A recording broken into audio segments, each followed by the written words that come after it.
VUCA यानी VUCA, ये word काफी ज्यादा फेमस है, चाहे वो मार्केट पर्पस से देखना हो या फिर business, politics, interpersonal relationships, business relations या फिर लाइफ लेसन्स। इन सभी चीजों में वूका थ्योरी अप्लाई की जा सकती है। इससे पहले आपने हमारे चैनल पर वूका के दो वर्ड्स के मतलब समझ लिए होंगे, यानी वॉलेटाइल एंड अनसर्टेनिटी। और आज की वीडियो में मैं आपको कॉम्प्लेक्स के बारे में समझाऊंगा। सबसे पहले आप ये समझिए कि वूका एक एक्रोनिम है। एक्रोनिम्स का मतलब 3-4 वर्ड्स के फर्स्ट लेटर को पिक करके बनाया हुआ एक वर्ड। जैसे हमने वूका में वॉलेटाइल, अनसर्टेनिटी, कॉम्प्लेक्स और एम्बिग्विटी, इन चारों वर्ड्स के पहले लेटर को उठा के वूका बनाया हुआ है। एक और एग्जांपल से समझते हैं, रैम, रैंडम एक्सेस मेमोरी। इन वर्ड्स के फर्स्ट लेटर को उठा के रैम शब्द बनाया गया है। आइए अब टॉपिक से ना भटक के कॉम्प्लेक्स पर बात करते हैं। We all live in a world जहां पर सब चीजें इंटरकनेक्टेड हैं। For example the banking system. इस पर्टिकुलर फील्ड में द नॉलेज ऑफ बैंक,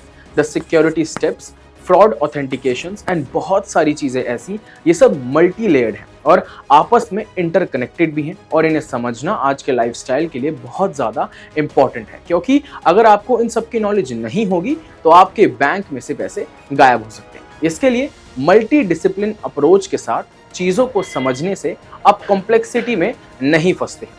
कैसे, आइए समझाता हूँ। आज की दुनिया में एवरीथिंग इज मल्टी डिसिप्लिन। जैसे मैंने अभी बैंकिंग सिस्टम के बारे में आपको बताया, ऐसे में कई बार मौके होते हैं कि हम आसान दिखने वाली चीज़ों को भी ढंग से नहीं समझते हैं और चीज़ों की जटिलताओं में फंस जाते हैं। This shows due to interconnected things in this multi disciplinary world, things become complex until आपके पास मल्टी डिसिप्लिन अप्रोच नहीं होगी। मल्टी डिसिप्लिन को आसान शब्दों में आप कई सारी चीजें, प्रॉब्लम्स या कुछ भी बोल सकते हैं। कॉम्प्लेक्स को अब सिंपलेस्ट फॉर्म में अगर आपको समझाऊं तो कॉम्प्लेक्स का मतलब होता है किसी भी चीज को ना समझ पाना, क्योंकि उस चीज के कई सारे इंटरकनेक्टेड डॉट्स होते हैं जिन्हें हम ढंग से समझ नहीं पाते और चीजों को उलझा या फिर जटिल बना देते हैं।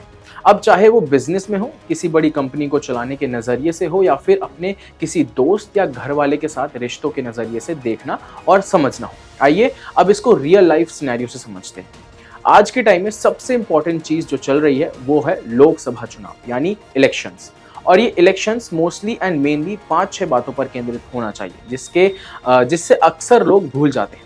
First is youth, second is महिलाएं, थर्ड इज किसान एंड फोर्थ इज अनएम्प्लॉयमेंट यानी बेरोजगारी। फिर उसके बाद आती है महंगाई एंड भ्रष्टाचार एंड ऑल।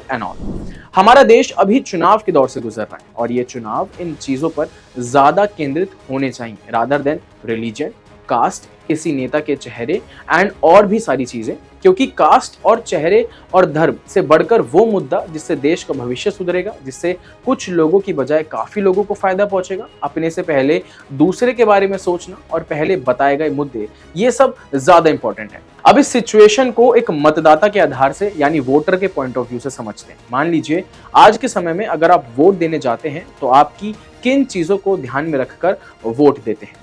अब 2 मिनट का पॉज लीजिए और हमें कमेंट करके भी बताइए कि आप किन किन चीजों को समझ के वोट देते हैं। हालांकि ये एक कड़वा सच है कि मोस्टली आज का युवा, आज का मतदाता देश के भविष्य और अपने भविष्य से ज्यादा उसके आसपास के लोग किसको वोट दे रहे हैं या उसके क्षेत्र का जो प्रतिनिधि है उसके चेहरे पर या फिर जाति और धर्म के आधार पर मतदान देते हैं, और ऐसा ही चलन बनता जा रहा है। और ये गलती मतदाताओं की या फिर आपकी या फिर मेरी नहीं है, ये गलती है लोगों के अनएजुकेटेड होने की, जिस वजह से लोग मतदान की अहमियत को ना समझते हुए उसकी जटिलताओं यानी कि कॉम्प्लेक्सिटी में फंसते नजर आते हैं। अगर हर कोई सच्चे और ईमानदारी से इलेक्शन वोट की अहमियत को समझेगा तो हर कोई ये समझ पाएगा कि वोट देना सिर्फ वोट देना नहीं होता, बल्कि अगर आप वोट से जुड़ी उन इंटरकनेक्टेड डॉट्स को जोड़ पाएंगे जिस पर हमारा और आपका कल निर्भर करता है, तो आप बिल्कुल भी राजनीति के आधार पर भी और नॉर्मल लाइफ के आधार पर भी कॉम्प्लेक्सिटी में नहीं फंसेंगे। और इस सीरीज के चौथे शब्द यानी एम्बिग्विटी को समझने के लिए हमारे चैनल पर जाना ना भूलें। अभी के लिए फिलहाल बस इतना ही, मुझे दीजिए इजाजत। देखते रहिए क्लिक इंडिया। धन्यवाद।